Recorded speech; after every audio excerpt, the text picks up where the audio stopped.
You stood at the threshold of the kitchen, watching your husband leaving for office without sparing a glance in your direction. You watched him until he disappeared through the door, talking to someone on his phone. You looked back at the hot sizzling breakfast that you prepared for him. You had called him for breakfast, but he chose to walk out, crushing your efforts under his feet.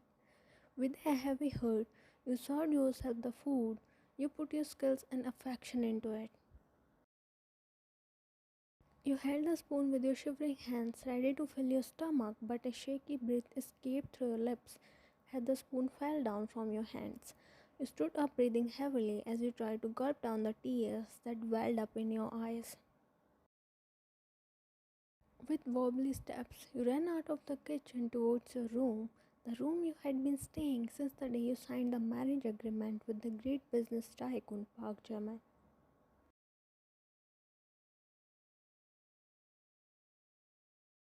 Stumbling inside your room, you fell down on the floor near the bed. The tears that you had been holding were now cascading from your eyes like a waterfall. The tightness in your chest was getting unbearable as your soft cries turned into loud sobs. You wailed on your fate that tied you to a cold-hearted person who didn't give a damn about you, your efforts, or your existence. Sometimes you wonder if he would recognize you if you met him outside, or did he even know your name? Well, it was nothing new for you. You had been bearing that kind of ignorance since the day you came in this cruel materialistic world. Your parents were never fond of you. Your twin brother was the epicenter of their attention. Then came their business. You were never in the picture, though they paid for your expenses, but all their love and affection was for their son because for them he was their heir who would handle their empire after them. They were money minded people. Everything around them was just business for them. Their greedy was not satisfied with what they had, so they used you for their own benefits. They tied you in a contract marriage with Mark German for a business deal. For them, it was a way to earn money, and for you, it was a hope to get a little amount of love that you craved your whole life. But your hope shattered down terribly on the first day itself. His words still rang on your ears clearly. This is a contract marriage. The day this contract ends, the marriage will be end. It's better if you leave your life and I leave mine. And he left, pointing towards the room you would be staying. However, you committed an omission. You lost your heart to him. You fell for him, and how, when, why, you yourself didn't know. With your lost heart and growing feelings, you put your heartfelt efforts to fix your relationship. But a relationship involves two people who work together to make it successful. On the other hand, in your case, you were the only one who was working. Whenever you tried to take one step towards him, he took 10 steps back, increasing the gap even more. You closed your eyes, trying to find peace despite the chaos in your mind. You turned your focus inward and concentrated on your breathing. You breathed slowly, gulping the big lump that formed in your throat. You opened your eyes when you were able to breathe stably. You stood up, taking the support of the bed. You moved towards the bathroom with heavy steps. You stopped near the wash basin. You didn't dare to look up in the mirror. You didn't have the courage to meet your vulnerable eyes who reflected pain and more pain as far as once drawn in them. Opening the tap, you cupped your hands together, collecting the cold water and splashed on your face. Once, twice, thrice, until you coughed when it entered in your nose and mouth. You closed the tap and stepped inside the shower cabin. You turned the shower tap and shivered instantly when the cold water touched your skin. The water flowed down from your head and down to your body, soaking your clothes. Not having enough energy, you sat down on the floor and curled yourself. Your vision blurred with fresh tears as the conflicting thoughts again oozed out your mind. The cold water consoled you as it carried away your tears. You sat there under the cold water for hours without caring about yourself.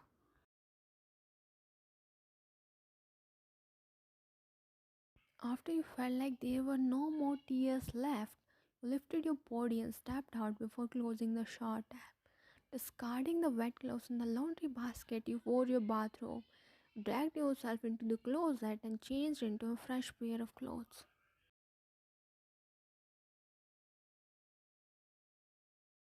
Coming inside the bedroom, you grabbed your poetry book and sat near the window. You like reading and writing poetry. It was your only escape from reality, from the bothering and unwanted thoughts, from the loads of broken hopes that you carried in your heart.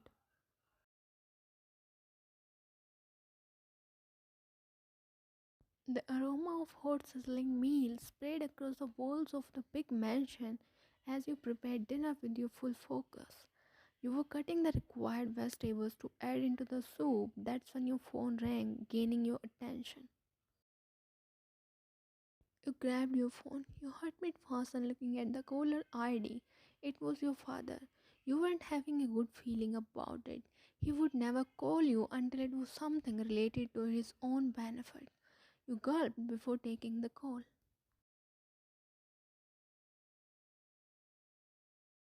You were walking aimlessly on the road, lost in your own thoughts.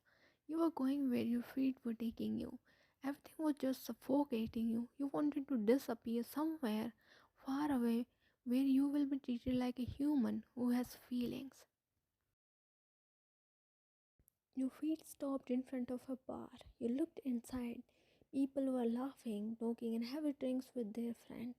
As far as you gazed, you only found people with smiling faces, and there were you, lonely and sad amidst so many people.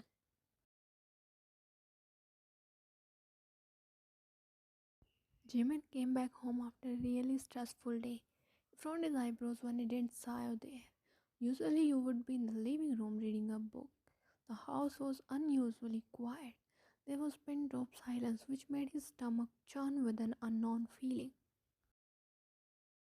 He put his laptop back on the table and ascended the stairs, his eyes desperately searching for you. He flipped his hair back in frustration when he didn't find you upstairs. He moved to the kitchen with fast steps only to find a half cooked dinner. Your scent was lingering in the air, but there was no sign of you in the whole house.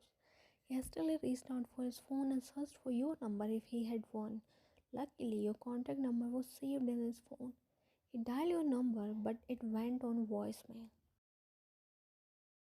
He called you again and again, but you didn't pick up the call. He clenched his jaw in frustration and an unknown fear that was slowly creeping inside him. Not giving a second thought, he grabbed his car keys and went out to search for you.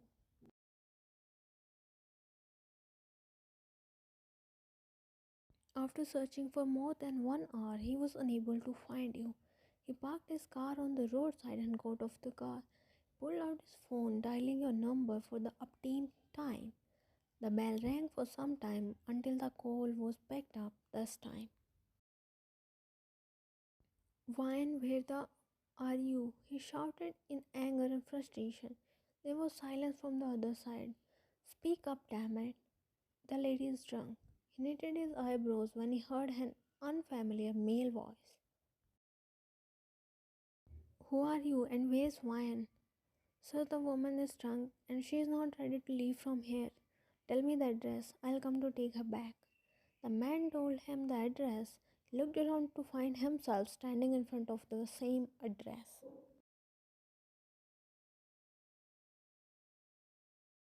He entered inside, his eyes searching for the one particular person until he found you sitting in the far corner with your head down on the table.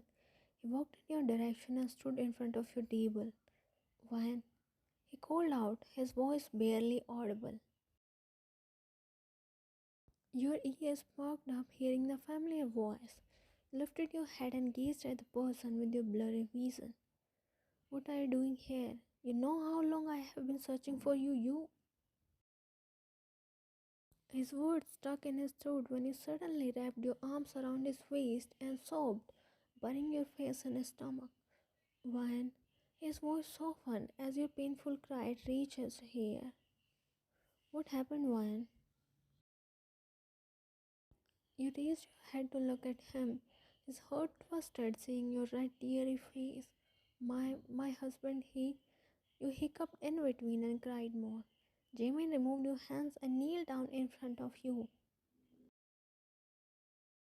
What did he do? I love him, but he doesn't care about me. He doesn't even look at me. You cried out. He was stunned at your sudden confession. He do care about you. He whispered, wiping your tears with his thumb. Your every cry was like a dagger was stabbed into his heart. Let's go home. He made you stand up along with him and helped you walk out of there. You giggled, stumbling on your steps. I wish you were my husband. You are a gentleman. He felt mixed emotions when you voiced out those words. You shivered and clung onto him when a gust of cold air kissed your skin. Jimin noticed it, removed his coat, and wrapped it around you. He picked you up in bridal style while you smiled cheekily looking at him. You look like my husband. You giggled and traced your fingers on his face. His lips curved up a little at your action. Why did you drink? I wanted to get you out of my mind. You whispered and smiled slightly. And guess what? I failed miserably. Chuckled. He found his jaw as he fought against the turmoil of his emotions.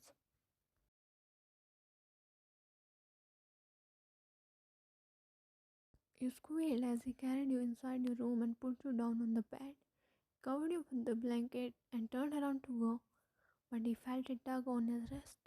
He turned back to find you holding his wrist as tears were rolling down your eyes.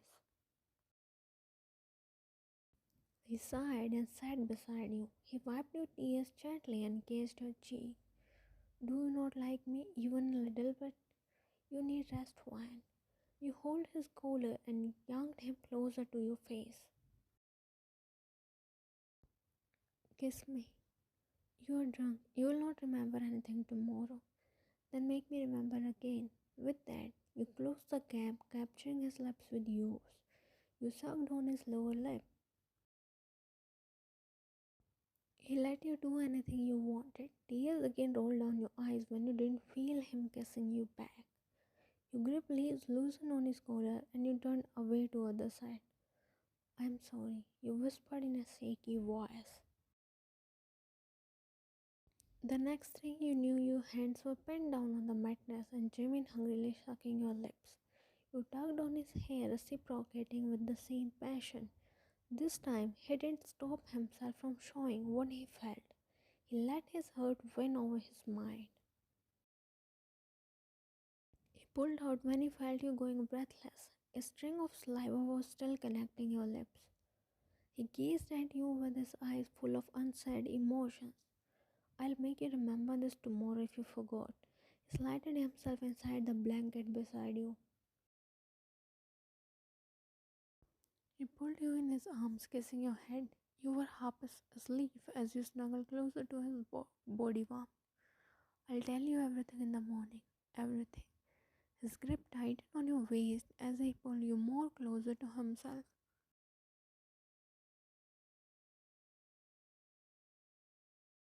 Your sleep broke when you felt a feathery touch on your cheek. Slowly opened your eyes. The first thing you saw was your husband, who was lying beside you. His one arm was under your head, while he was kissing your cheeks with the knuckles of the other hand. You groaned and held your head, which felt heavy due to hangover. You tried to recall what actually happened last night and how did you end up in this situation. Your eyes widened when you remembered everything. Do you remember anything? Your head snapped in his direction. Though you remembered everything, but you decided to play on the safe side. You shook your head. No. He shifted closer to your face until your breaths were waxing together. In the next second, you felt him gently smooching your lips. He backed off and smiled slightly. Now, your eyes shone with layer of fresh tears. Why? Why are you doing this to me? Is it fun to play with my feelings? Till yesterday, you were not even looking at me, and now? I'm not playing with your feelings. I genuinely. You cut him off in between. Stop. You don't have to justify yourself. I know everything. You said as you sat up on the bed and looked away. He got up along with you. What do you know? My father called me yesterday. He told me you filed for a divorce. The marriage which is supposed to end after 2 weeks, you want to end it today itself because you're tired of me. He looked at you stunned. I never did anything like this. He's lying. Even if he's lying, it's true that you don't like me and this marriage has to end one day. After all, it's a mere deal for you. Only a fool won't like you. Unfortunately, I'm not a fool, and it's not a mere deal for me. It's really precious. Stop, Jimin. I have had enough of everyone. You all behave like I don't have feelings. My father, he used me like an object for his benefits without caring about my feelings, and now you are doing the same. You cried out, your eyes shedding the tears of years of pain and hurt. I am not like your father. I know I behaved like a jerk, but I was blinded by your father's words. He said you agreed for the marriage because you wanted money, and you will marry another rich businessman when this contract will end. I hated you initially, but when I started knowing you, I know you're not like how your father described you. Your body turned numb when his words sank in your mind. Your own father was humiliating your image in front of others. What sin did you commit to have a life like this? Do you really deserve everything, whatever was happening with you? I'm really sorry, Ryan. He held your hands. You looked at him crying silently. Don't cry. Wipe your tears. Jiminnie, I know. Don't cry. They are not worthy of your tears. He pulled your head to your chest. You wailed out in his arms. You backed off after a few minutes when you calmed down. When I can't even imagine what you're feeling right now. Just know one thing, I'm always there for you. Always. Aren't we supposed to get divorced after 2 weeks? It's on you. If you decide to hold my hand, I promise I'll never let you walk alone. You'll always find me beside you. I'll be there for you like a shadow which will be with you during light but will hold you more tighter in darkness. I love you like no one ever did. I'll appreciate you like never before. You will be my sole priority. I'll be your best friend, your savior, your lover, your family, everything. Give me a chance to show you what love actually feels like. He voiced out these feelings that he had suppressed deep inside him. You stared at him silently. He waited for your reply. As the silence stretched longer, the restlessness picked up its pace. He gulped the lump that formed in his throat due to your silence. It's easy to say these things, but when it actually comes to redeem, people left leaving incurable wounds behind. You sucked a deep breath, collecting your thoughts. You know what the worst feeling is? When you have someone beside you but you feel lonely in this huge mansion. When women out there brag about their husbands and their love, and you have to stay silent because you don't have anything to say. When everyone thinks that how lucky you are to have a renowned husband, but only you know the reality and you can't even correct them. When you have a family, but you are worse than the people who don't have anyone. When you have to carry the baggage of your husband's surname, but he was never there for you. When you look around, you find yourself all alone in happiness or sadness. I had lost my hopes with my so called family long ago, but you are my husband, right? You took vows with me. Did you ever try to redeem one? Did you ever ask me whether I ate or not? Not as a husband, but as a human being? And here are you making big promises which are bound to break one day. You cried out your bottled up emotions. You were exhausted keeping it all to yourself. You were tired of the facade people put to give you momentary happiness only to leave you with never ending pain and a broken heart. His own eyes welled up hearing what he had caused to you. Knowingly or unknowingly, he contributed in breaking your already broken self. He knew he was asking for a huge thing when he didn't provide a little for you. But after knowing everything, he was determined to make amendments, to heal your broken self with his love and care. I know you. No, you don't. You don't know anything. You don't know how it feels when you are hanging on the edge and you still wish for survival. When you are well aware that there is no hope and eventually you will die and your hopes die along with you. He pressed his fingers on your lips and shook his head, stopping you from speaking further. He inhaled deeply before gazing at you with his glassy eyes. It's okay to not trust me and have doubt against me. I totally deserve that. In fact, I deserve more of your wrath for being a jerk. But all I seek for a chance to make amends, to fix our relationship, to bridge the chasm between us, a chance to be a better person for you. Rested his forehead against yours. You stared at his orbs with uncertainty. You fought a battle against the doubts in your mind. Your heart wanted to give in, but your brain was holding you back. There is no doubt that I love you, but you paused, contemplating between your heart and mind. But I need time. I want to take a break. I want some time to find myself. I want to focus on me, on what I want. Promise me you will come back. I will. I won't take much time. He wrapped his arms around you, pulling you in a hug. Once you will come back, I won't let you go away from me ever. He murmured, bringing a genuine smile on your lips after days. I'm trusting you with my heart. Don't break it, otherwise, I don't know what I'll do to myself. Never.